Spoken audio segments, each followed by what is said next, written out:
Hello fellow cyborgs, and today I am going to talk to you about my favorite children's picture books. I have quite a few children's books here that I don't think you've heard of, so let's get started. First we have Hooray for Rodney the Rat by Helen Lester, illustrated by Lynn Munsinger. This is an adorable little book about Rodney the Rat, who has a speech impediment. His name is Rodney the Rat, but he pronounces it Rodney the Rat, and he's made fun of at school and really just doesn't feel good about himself. And then a new bully comes into his class who's terrorizing everyone. And I'm not going to spoil what happens, but Rodney ends up being the hero at the end of the day. This is full of just some of the most adorable, bashful little illustrations and some really interesting world building with this rodent world and all the different species and stuff. It's pretty much just like really adorable. It's about finding like the courage inside of you to accept how you are unique in ways that maybe traditionally were unique in a bad way, but reclaiming them as your own and something to feel as a strength. Pick this up if you want an adorable short little tale with the cutest rodent illustrations I've ever seen. Next, you will have seen this in my Christmas book haul, but this is Just Being Audrey by Margaret Cardillo, illustrated by Julia Denos, and this is a children's picture book biography of Audrey Hepburn, and it goes from when she was a child in Belgium, I think, and then her experiences during World War II, and how she started off wanting to be a ballerina, and then eventually how she made it into the movies and joined UNICEF and had a family and became a style icon. It's a really lovely primer for someone who's interested in learning more about Audrey Hepburn but doesn't really want to read a 400-page biography. Also, I've read at least 4 books on Audrey Hepburn, and I haven't found one, like a biography or a book about her, that I really, really love yet. A lot of them just say the same sort of stuff, which I guess, I mean, how many ways can you tell one person's life? But I thought there would be more than one. I don't know. Anyway, check this out if you are in love with Audrey Hepburn like I am, or interested in getting to know who she is, and look at some beautiful watercolory illustrations. Next is The Snow Queen, retold by Amy Ehrlich and illustrated by Susan Jeffers. You may notice that Amy Ehrlich's name is not on the front, which I think is really weird, but apparently Susan Jeffers is a very famous children's book illustrator, so it's like the Susan Jeffers collection. I don't know. That kind of bothers me. The Snow Queen is originally a fairy tale created by Hans Christian Andersen, and it is a story that has permeated my childhood. So when I saw this really beautiful illustrated copy of the story, I had to have it. And it is a really wonderful retelling, actually. There's this one bit in The Snow Queen where all of the flowers sing songs to Gerda at the point where Gerda's like, I don't thank you for serenading me, but I need to find my friend Kay, so can we speed this up, please, peonies? And in this, Amy Ehrlich cuts that part out, which I appreciate, because when I read the original, I try not to skim that section because it's just a bit dull. So this is full of some beautiful illustrations and has a wonderful retelling, and my favorite part about this retelling is the final page, because in the original story you don't get like an epilogue or what happens to Gerda and Kay, how this experience changes their relationship, but the final page in this gives you a glimpse into their future life. So I really like that. Next is The Sleeping Beauty, retold and illustrated by Mercer Mayer, and you may recognize that name. He does the Creature series, where it's like this wet porcupine-looking brown little critter who goes around and learns lessons just like, you know, Franklin and Little Bear or whatever. So that's Mercer Mayer, but this is a gorgeous, wonderful retelling of Sleeping Beauty. Sleeping Beauty is definitely not one of my favorite fairy tales at all. She's in the like very original, she gets raped while she's asleep, which is problematic. And then in future retellings, she's just this like, all she has going for her are these gifts bestowed on her by fairies, but otherwise, you know, it's just, I don't like it. But this is wonderful. Mercer Mayer takes the time to flesh out the fairies, flesh out why the evil fairy is so pissed off. He gives a couple instances in here, so you're kind of like, oh, okay, I get it. It's not just like this bipolar fairy who decides that she hates this king. And then also you get the prince's backstory, which is amazing. So this book is half from Sleeping Beauty's kind of like that original tale's point of view, and half from the prince's point of view with his adventures in trying to get to the Sleeping Beauty. And I really enjoyed this retelling. It's wonderful. I think it's out of print. I'm so sorry. Check your local libraries. You might be surprised. But also I hope that I gave you enough shots of the beautiful illustrations to at least wet your whistle of what's going on in here, because these are some of the most beautiful illustrations I have ever seen. Next is the Fantastic Flying Books of Mr. Morris Lesmore, illustrated and written by William Joyce. William Joyce is responsible for creations such as the Guardians of Childhood. Yes, that's the Guardians series, so The Man in the Moon, The Easter Bunny, Nicholas St. North. He also was like the creative designer of Roly Poly Oly. The Fantastic Flying Books has a really interesting backstory.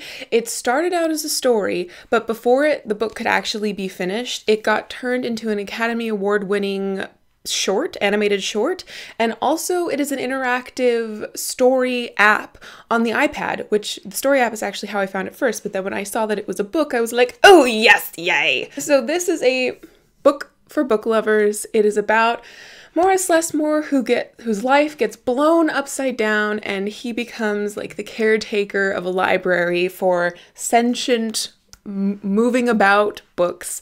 The illustrations are really wonderful. The ending also is just nice. If you haven't picked this up and you're a book lover, and I'm pretty sure that's all of you, I would check this out from your library or order a copy because it's very, very sweet, wonderfully done, and yeah. You have heard me mention this one quite a few times before, as it was my favorite children's book of 2015. This is Swan, The Life and Dance of Anna Pavlova, written by Laurel Snyder and illustrated by Julie Morstad. And the reason why this is so wonderful, and it's one of my favorite aspects of this, is how the text is incorporated with the illustrations. So many children's books that I read recently, especially ones written in like the 90s, you have a like square illustration next to a square of white background and black text, and it's boring as heck. It's wonderful if you are the one being read to and you can stare at the illustration the entire time, but if you are trying to read and look at the pictures at the same time, it's virtually impossible. And so you have to read the text all in one chunk and then reward yourself with the picture, or vice versa. This Swan does a really wonderful job of incorporating the text into the illustrations, the absolutely beautiful illustrations. They're soft and colorful and capture, I think, ballet and Russia during that time. It's just really great.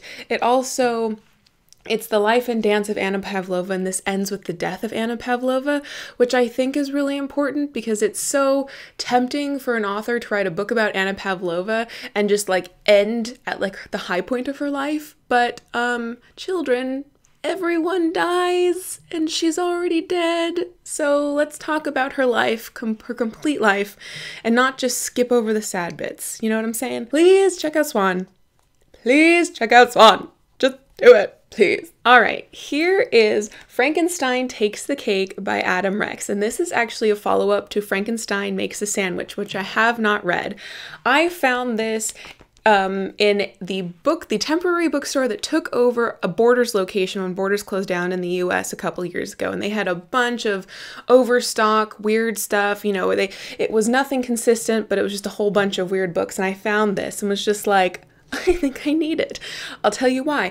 This is a book of illustrated poetry in various formats that deal with monsters, ghouls, creepers, and Edgar Allan Poe. It's fantastic. It's hysterical.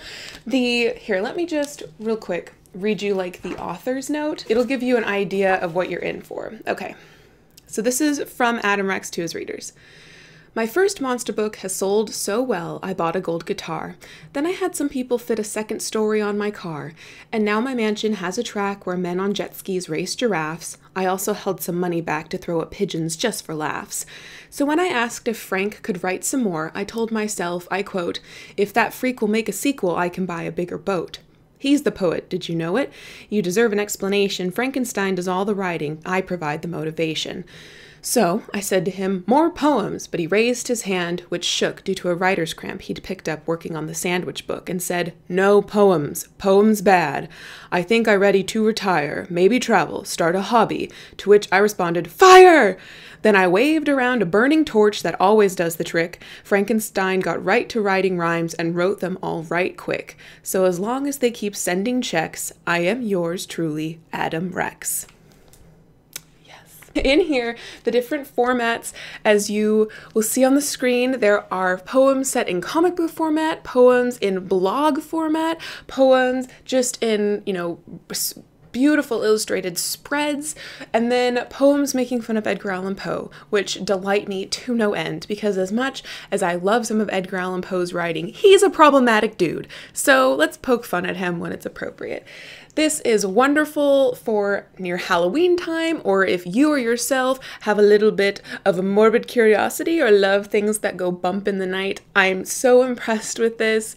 I desperately want to read Frankenstein Makes a Sandwich, and I hope that you read one or both and enjoy them immensely. Finally, this is The Sorcerer's Apprentice by Nancy Willard, illustrated by Leo and Diane Dillon. And you may recognize this art style or those names because they illustrated the original Abhorsen trilogy paperbacks in the US. So, this is a really interesting book because when I first read it, I understood the story because it's a retelling of the Sorcerer's Apprentice tale where there's a sorcerer's apprentice and he gets cocky and then things go haywire and he gets rescued by his master and everything's fine. Like Mickey and Fantasia. But in this one, you have to read the front flap because it's like the prologue to the beginning of the story, which is really interesting to me. And I think also cool because front flaps, who actually reads them? After you've already know what the book is about, but this requires you to interact with all parts of the book. It's beautifully illustrated. It's very rhymey, but sweet.